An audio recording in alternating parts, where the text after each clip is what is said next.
Light, dark, chaos, order. The cycle never ends. From time to time, the planet of Elengard polarizes into one of these patterns, subtly altering its physical characteristics and also the psychological ones of its inhabitants. And our story begins at the end of the last Dark Age 50 years ago. The city of Asgalith was succumbing to darkness. Morale was low, the harvest was scarce.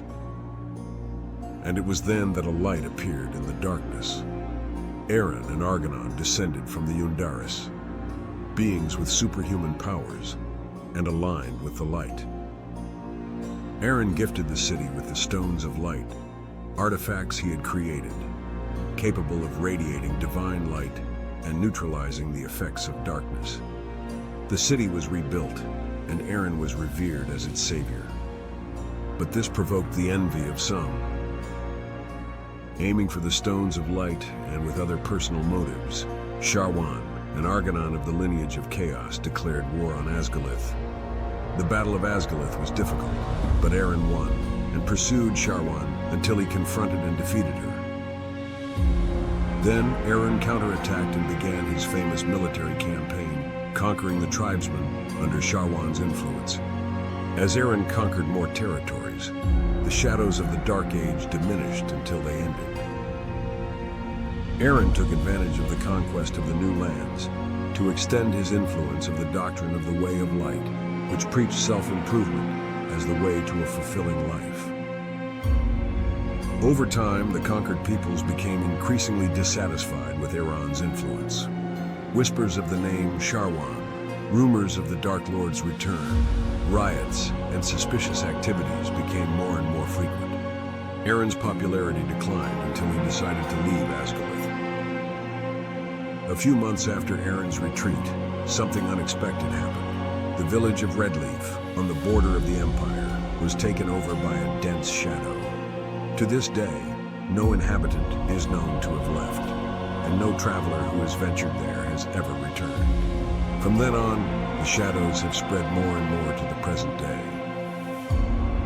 Far away from the shadows, Redleaf and Asgalith, you live in a village in the Glenvale region, a land almost untouched by humans, where nature is abundant and rich in spirits. There, you grew up and have lived to this day. Your childhood and adolescence were somewhat troubled due to an unknown illness. Suddenly, your head and chest hurt, and you go into crisis, convulsing on the floor. Over time, the crises have decreased, and it has been a long time since the last occurrence. Life in the village was going very well until, a few months ago, nature began to become disturbed, the animals and spirits more aggressive, and the village began to be attacked by them. The situation got worse and worse until Finian, the founder and leader of the village, called a meeting to decide on the measures to be taken to solve the problem. I think we all know what we've been facing recently, but in case anyone doesn't know of one event or another, I'll do a briefing. The animals are more aggressive. Some of us were attacked by boars and even deer outside the village, and yesterday some boars attacked us in here. Sometimes the wind seems strange, angry, and some of us have been attacked, if you can call it that, by whirlwinds that seem to chase them.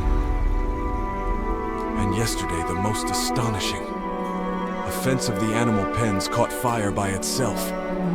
That night, wolves came through the fence and took the animals. As if that wasn't enough, they managed to go through other fences and take some animals from neighboring pens. You're forgetting my vegetable garden. Boars broke the fence. I tried to scare them off and got attacked. I was injured, and Bridget used the last of the healing herbs on me. They really were used up. And my son was also attacked and is injured, and he even lost his stuff in his rush. Folks, calm down. There's too much to mention, but you can be certain no one will be forgotten. What matters now is we can't go on like this. We're running out of food and our lives are in danger. We have lived here our whole lives, and nothing like this had ever happened. The spirits of the forest must be angry. These whirlwinds and the fire on the fence, it can only be the work of elementals. Could it be because we haven't been making offerings? Have we been doing something wrong? Since when do elementals attack for not receiving offerings?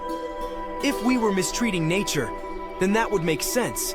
But we haven't done anything differently from what we've always done. Yes, I know. I'm just trying to find an explanation. Maybe something is disturbing the forest and the spirits and animals are confused. But anyway, why don't we make an offering to them as usual? Maybe they'll calm down, and who knows? Maybe they'll help us understand what's going on. I think it might be worth making the offering. But if the elementals are really attacking, they might attack during the offering, so be prepared. In any case, making an offering to the nature spirits still doesn't explain why all this is happening. We need... Yes. But what if things get better after the offering? I think it's worth trying that first. It's safer than venturing out there with all this going on, and maybe that will solve it. Yeah, it's worth trying that first. Let's not forget the aggressive animals on the outskirts of the village. They need to be scared off or eliminated before any deeper investigation further away from the village. I can see some wild boars nearby. And speaking of boars, we need to replenish our stock, so it's a good opportunity to hunt and bring in some boars.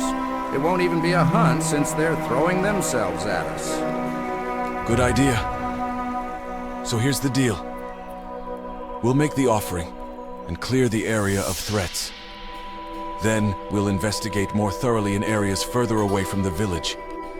We have 5 fighters, but we can't all go out together, as the village will be unprotected. A maximum of 2 go out. As the most experienced sentry, you will lead the party out of the village. I suggest you leave immediately, because those boars are very close.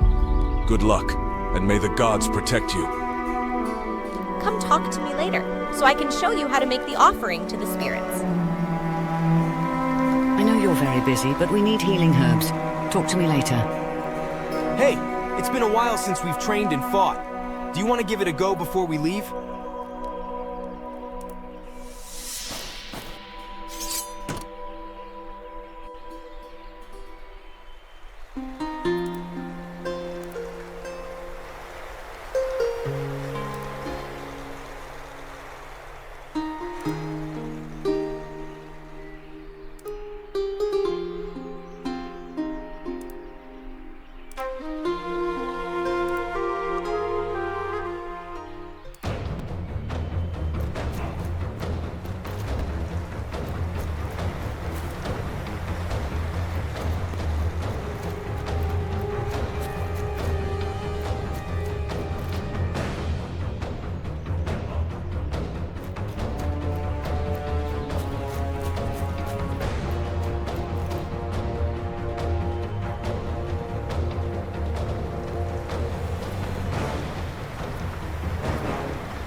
So who's going with you in the party?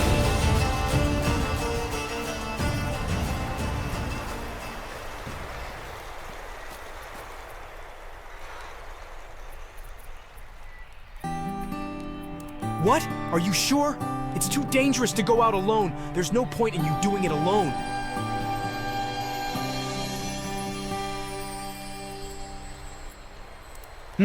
I think that's a terrible idea. But so be it. Good luck.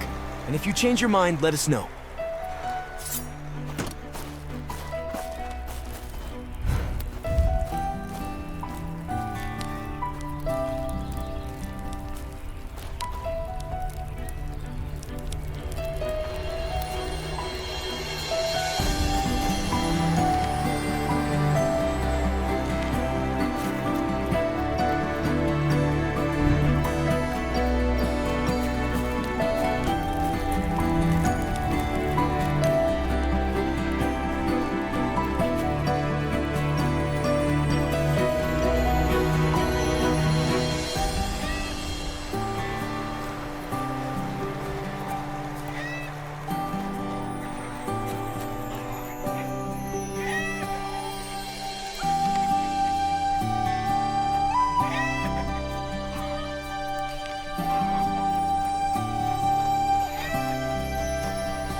So, about the offering. You're going to go to the place where we used to make the offerings, on top of that hill, just beyond the rocks in front of the village. Once there, you'll perform a sort of ritual. You need to show respect and reverence for nature. Kneel down, listen, and connect with the sounds of nature. Then recite a few words that demonstrate your purpose for being there. In this case, it's about offering a treat to the spirits, showing respect and fraternity. Afterwards, place these herbs here on the altar and burn them. The smoke from these herbs seems to please the spirits. Wait a while, thank them, say goodbye, and come and tell me about the ritual. Of all the times I've done the ritual, only once has an elemental manifested, and there's never been any hostile action on their part. But considering what's been happening, it might happen, but I still don't think so. Good luck!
on.